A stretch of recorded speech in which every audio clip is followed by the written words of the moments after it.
Movie शुरू होती है ऑर्बिटर 9 नामक स्पेसशिप के अंदर, जिसमें 20 साल की हेलेना सुंदर लड़की सफर कर रही होती है। वो स्पेसशिप पृथ्वी से सेलेस नामक ग्रह की तरफ बढ़ रहा था। हेलेना ने बचपन से लेकर अब तक उसी स्पेसशिप में गुजारी थी। वैज्ञानिकों ने हेलेना को एक सेलेस नाम के ग्रह को खोजने के लिए भेजा था, जहाँ पर इंसान पृथ्वी के बाद वहाँ रह सके। 20 साल का सफर तय करके अभी हेलेना आधे रास्ते में ही पहुंची थी। अभी उसे पूरा सफर करने में 20 साल और लगते। हेलेना जब बच्ची थी तब उसके माता पिता के द्वारा स्पेसशिप में उसे लाया गया था और उन्होंने हेलेना की परवरिश स्पेसशिप में ही की थी। लेकिन 3 साल पहले स्पेसशिप में कुछ टेक्निकल खराबी आने की वजह से ऑक्सीजन की मात्रा बहुत ही कम हो गई थी। अब अगर तीनों स्पेसशिप पर रहते तो ऑक्सीजन सिर्फ 1 साल ही चल पाता। इसीलिए हेलेना के माता पिता ने उसे फाइनल गुड बाय कहे बिना ही स्पेसशिप से अंतरिक्ष में कूदकर अपनी जान दे दी, ताकि हेलेना जिंदा रह सके। और अब स्पेसशिप में अकेले हेलेना के रहने से ऑक्सीजन की मात्रा 3 से 4 साल लगभग चल जाएगी। और इन 3-4 साल के अंदर जगह जगह स्पेसशिप में बने स्टेशन से कोई न कोई इंजीनियर आके जरूरी इसकी मदद कर देगा। और इस तरह हेलेना ने 3 साल उस स्पेसशिप में अकेले बिताए थे। फिर एक दिन स्पेसशिप में ऑक्सीजन का लेवल घटते घटते सिर्फ 1% रह जाता है। स्पेसशिप के आर्टिफिशियल इंटेलिजेंस से हेलेना को पता चलता है कि 17 घंटे के अंदर उसकी मदद के लिए एक इंजीनियर पहुंच जाएगा। हेलेना अपनी पूरी जिंदगी में अपने माता पिता के अलावा पहली बार किसी इंसान से मिलने वाली थी। कुछ घंटे बाद इमरजेंसी अलार्म वहां पर बजने लगता है और स्पेसशिप बहुत ही बुरी तरह से हिलने लगता है और भागकर कंट्रोल रूम में जाती है और वहां पर देखती है कि स्पेस कैप्सूल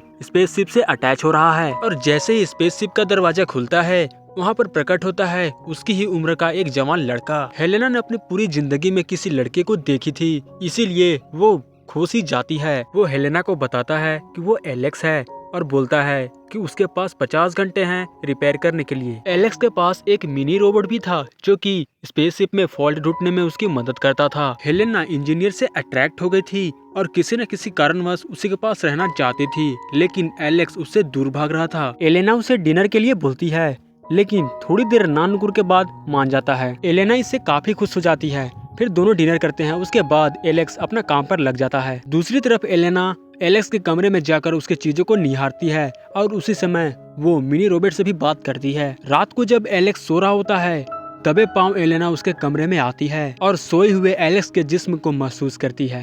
तभी अचानक से एलेक्स जाग जाता है। एलेक्स कुछ बोल पाता उससे पहले एलेना कहती है उसने आज तक किसी को किस नहीं किया है और अगले 20 सालों तक इसी स्पेसशिप में अकेले बिताने वाली है। इसके बाद एलेक्स कुछ नहीं कहता और दोनों के बीच संबंध बनते हैं। फिर कुछ घंटे बाद एलेक्स एलेना को बिना गुड बाय कहे ही चला जाता है। इसके बाद हम देखते हैं कि एलेक्स जैसे ही बाहर निकलता है, ये क्या, वो तो धरती पर ही था। असल में वहाँ पर मिलिट्री का एक सीक्रेट प्रोग्राम चल रहा था जिसका नाम था ऑर्बिट प्रोग्राम। वहाँ जमीन के नीचे 10 अलग अलग स्पेसशिप के सिमुलेटर बनाए गए थे, जिनके नाम रखे गए थे ऑर्बिटर 1, ऑर्बिटर 2 और इस तरह से ऑर्बिटर 10 तक। हर सिमुलेटर में एक एक आदमी को रखकर वहाँ के साइंटिस्ट शोध कर रहे थे कि इंसान सेलेस ग्रह में जाते समय कैसे रिएक्शन करेगा, ताकि असली यात्रा के दौरान इससे निपटा जा सके। सभी मानव जाति को सकुशल सेलेस ग्रह पर पहुंचाने का साइंटिस्टों ने सोचा था। उन्हीं में से एक सिमुलेटर 9 में हेलेना थी, लेकिन एक भी यात्री को हकीकत का बिल्कुल भी अंदाजा नहीं था। वे तो यही मान रहे थे कि अकेले सेलेस ग्रह की तरफ वो बढ़ रहे हैं। एलेक्स इस प्रोग्राम को चलाने वाले एजेंसी में साइंटिस्ट के पद पर था। एलेक्स जब उस प्रतिबंधित क्षेत्र से अपने घर की ओर बढ़ रहा था, तभी चकनाके पे उसकी चेकिंग होती है। एलेक्स जब अपने घर पहुंचकर आराम कर रहा होता है, तभी मिनी रोबोट हेलेना का वीडियो चला देता है। हेलेना जब मिनी रोबोट से मीठी मीठी बातें कर रही थी, तब मिनी रोबोट ने चुपके से उसकी वीडियो रिकॉर्ड कर ली थी। अगली रात एलेक्स साइकोलॉजिस्ट से मिलने जाता है, जहां साइकोलॉजिस्ट अपना चेहरा छुपा कर रखती थी। बस सामने वाले को उसका एक एनिमेटेड लोमड़ी फेस दिखता था। एलेक्स साइकोलॉजिस्ट को सिमुलेटर के इंसानों के बारे में बताता है कि सिमुलेटर में उन यात्रियों का ठीक वैसा ही इस्तेमाल किया जा रहा है जैसा कि लैब में चूहों का साइंटिस्ट करते हैं। उन यात्रियों के लिए, खासकर एलेना के लिए, एलेक्स को काफी बुरा लग रहा था। एलेक्स अपने घर के लैब से एलेना को देखता रहता था, उसके बारे में सोचता रहता था। एलेक्स एलेना को अपने दिमाग से नहीं निकाल पा रहा था। फिर एक दिन हम देखते हैं उसका सब्र का बांध टूट जाता है और वो चल देता है उस प्रतिबंधित क्षेत्र में ऑर्बिटर 9 की ओर। उधर एलेना अपने स्पेसशिप में मायूस पड़ी हुई थी कि तभी अलार्म बजने लगता है और स्पेसशिप हिलने लगता है। वो कंट्रोल पैनल में देखती है तुरंत कि एक स्पेस कैप्सूल उसकी स्पेसशिप से अटैच हो रहा है। उसे कुछ समझ नहीं आ रहा था क्योंकि उसने तो कोई सर्विस रिक्वेस्ट भेजी ही नहीं थी। इसके बाद वो अचानक एलेक्स को स्पेस कैप्सूल से निकलते देखकर दंग रह जाती है कि एलेक्स बिना स्पेस सूट के आया हुआ है। एलेक्स उसे बताता है कि ये कोई स्पेसशिप नहीं है बल्कि एक सिमुलेटर है। दरवाजे के उस पार पृथ्वी ही है और हमें तुरंत यहाँ से निकलना होगा। एलेना को कुछ समझ नहीं आता है और वो घबरा जाती है। एलेक्स को अपने स्पेस कैप्सूल में लौट जाने को कहती है। इसके बाद एलेक्स वहाँ लगे कैमरे को निकाल लेता है और उससे कहता है कि बचपन से लेकर आज तक उसकी रिकॉर्डिंग की जा रही थी। एलेना अभी भी असमंजस में और डरी हुई थी, लेकिन वो एलेक्स की बात मान लेती है। एलेक्स एलेना की जगह अपने मिनी रोबोट को सेट कर देता है ताकि एजेंसी को पहले की ही तरह हेलेना की हेल्थ रिपोर्ट मिलती रहे। एलेक्स उसका हाथ थामे बाहर की ओर ले जा रहा था। एलेना बिल्कुल घबराई हुई और डरी हुई थी। जैसे ही वो बाहर निकलती है, तेज चमकते धूप में उसका सर चकराने लगता है और दिल जोर जोर से धड़कने लगता है। एलेना अपनी पूरी जिंदगी में कभी सूरज के रोशनी में नहीं आई थी। एलेक्स एलेना को अपने ट्रक के पीछे छिपा देता है और स्पेस सूट से उसे ढक देता है। इसके बाद हम देखते हैं कि मिलिट्री चकनाके पे उसका ट्रक स्कैन किया जा रहा था। जैसे ही उसका रेडिएटर पीछे लगाता है, रेडिएटर बजने लगता है। इधर एलेक्स की जान सूखकर कंठ में आ गई थी। वो ट्रक वहाँ से भगाने की तैयारी में ही था कि तभी फौजी बोलता है कि तुमने अपना स्पेस सूट बाहर ही छोड़ दिया है, और बिना चेक किए वो आगे जाने का सिग्नल दे देता है। के बाद एलेक्स तुरंत वहाँ से निकल लेता है। इसके बाद हम देखते हैं कि वो एलेना को ऑर्बिटर प्रोग्राम के बारे में बताता है। वो बताता है कि उसके जन्म से पहले ही ये प्रोग्राम चल रहा है। सब कुछ जानने के बाद वो अपने माँ बाप से मिलने की इच्छा जाहिर करती है, लेकिन एलेक्स उसे कहता है कि किसी को ये पता नहीं चलना चाहिए कि वो वहाँ से बाहर निकल आई है, खासकर उसके माता पिता को, जो कि मिलिट्री साइंटिस्ट हैं। इन्होंने अपनी आधी जिंदगी इस प्रोग्राम के नाम समर्पित कर दिया है। वो अपने परिवार को ढूंढने की गलती हरगिज न करे, सिवाय निराशा के उसके हाथ कुछ नहीं लगेगा। इसके बाद वो एलेना को अपने घर ले जाता है। अगले दिन एलेक्स एलेना को अपने घर में छोड़ काम पर चला जाता है। इसके बाद वो अपने साइकोलॉजिस्ट के पास भी जाता है। एलेक्स उसे बताता है कि वो एलेना को बाहर निकाल लाया है। जब एलेक्स वहाँ से अपने घर जा रहा होता है कि तभी साइकोलॉजिस्ट उसके सामने आ जाती है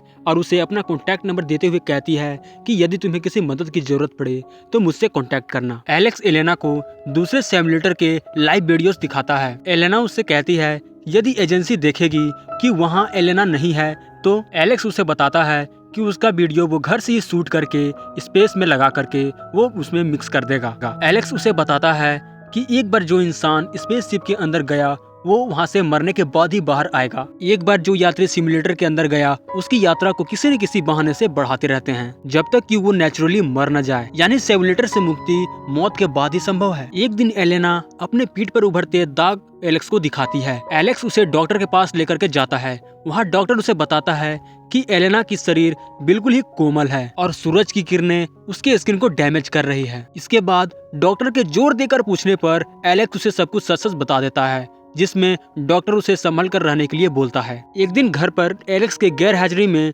एलेना के हाथ एक डॉक्यूमेंट लगता है जहां पर उसे पता चलता है कि वो एक क्लोन है। इस सच के तह तक जाने के लिए वो अपने माँ बाप का एड्रेस निकाल करके एलेक्स को बिना बताए ही उनके एड्रेस पर चली जाती है। वो फाइनली अपने माँ बाप से मिलती है। वहाँ वे बताते हैं कि हाँ वो सच में एक क्लोन है, लेकिन वो किसी भी मामले में इंसान से कम नहीं है, बल्कि कई मामलों में तो वो इंसान से कहीं बेहतर है। इसके बाद हम देखते हैं कि उसका पिता हथकड़ी लेकर के आता है और उसके हाथों में लगा देता है। वो एजेंसी को फोन करने जा ही रहा होता है कि तभी एलेना की माँ उसके सर पर मार करके उसे बेहोश कर देती है। उधर घर पहुंचने पर एलेक्स एलेना को गायब पाता है। अपने कमरे में डॉक्यूमेंट के बिखरे देख वो समझ जाता है कि वो अपने माँ बाप से मिलने गई है। दूसरी तरफ एलेना की माँ उसे आजाद करके उसे भागने के लिए कहती है और बताती है कि उसके पिता जब होश में आएंगे तो वो जरूर एजेंसी को फोन करके बता देंगे। इसके बाद एलेना अपनी माँ से विदा लेती है और वहाँ से भाग जाती है। होश में आते ही एलेना के पिता एजेंसी को उसके भागने का रिपोर्ट दे देता है। उधर एलेना एलेक्स के घर पहुँच जाती है। इसके बाद दोनों वहाँ से घर से भाग जाते हैं। उधर चीफ साइंटिस्ट अपने कमांडो दोस्तों के साथ एलेना के खोज में निकल जाता है। एलेक्स और एलेना साइकोलॉजिस्ट के पास पहुँचते हैं और उससे मदद मांगते हैं। उन्हें ट्रैक करता चीफ साइंटिस्ट भी वहाँ आ धमकता है। साइकोलॉजिस्ट उन दोनों को छिपाने की कोशिश करती है लेकिन असफल रहती है और एक कमांडो के हाथों मारी जाती है। एलेक्स और एलेना वहाँ से अपनी जान बचा करके भागते हैं। उनके पीछे पीछे कमांडो भी आने लगते हैं। अंततः एक जगह पर जाकर के एलेक्स और एलेना फंस जाते हैं। अब वहाँ पर उनके पास एक छत से दूसरे छत में कूदने के अलावा और कोई चारा न था। एलेना एलेक्स को पहले कूदने बोलती है और फिर एलेक्स कूद जाता है। फिर वो एलेना को कूदने के लिए बोलता है, लेकिन एलेना नहीं कूदती है। वो एलेक्स को बचाने के लिए आत्मसमर्पण करने की ठान ली थी। आखिर वो एलेना को पकड़ ही लेते हैं। वो एलेक्स के ऊपर भी गोलियां चलाते हैं, लेकिन एलेक्स वहां से बच करके भाग जाता है। इसके बाद एलेक्स डॉक्टर के पास जाता है और वहां उसे बताता है कि एजेंसी फिर से उसे पकड़ करके स्पेसशिप में ले गई है। इस पर डॉक्टर उसे कहता है ये तो एलेना के लिए अच्छा ही है, क्योंकि वो सूरज की किरणों में नहीं रह पाएगी। वो स्पेसशिप के अंदर प्रेशराइज्ड वातावरण में रहने के लिए आदी हो गई है। एलेक्स के जाने से पहले डॉक्टर उसे एक और बात बताता है कि एलेना प्रेग्नेंट है। इसके बाद हम देखते हैं कि चीफ साइंटिस्ट एलेना से कहता है कि वो अब उनके कोई काम के नहीं है और वो उसे अब खत्म कर देंगे। तभी एलेक्स का उसके पास फोन आता है। इसके बाद एलेक्स उसे बताता है कि उसके पास उसके लिए एक फायदे का सौदा है, जिसमें तुम्हारा ही सबसे ज्यादा फायदा है। एलेना को जहर का इंजेक्शन देने के लिए ले जाया जा रहा था कि तभी एलेक्स चकनगा पोस्ट तोड़ते हुए गाड़ी अंदर की ओर ले जाता है। सेना के जवान उस पर गोलियां चलाते हैं। एक गोली उसे लग जाती है कि तभी चीफ साइंटिस्ट वहां दौड़ते आता है और उसे मारने से रोकता है और उसे ले जा करके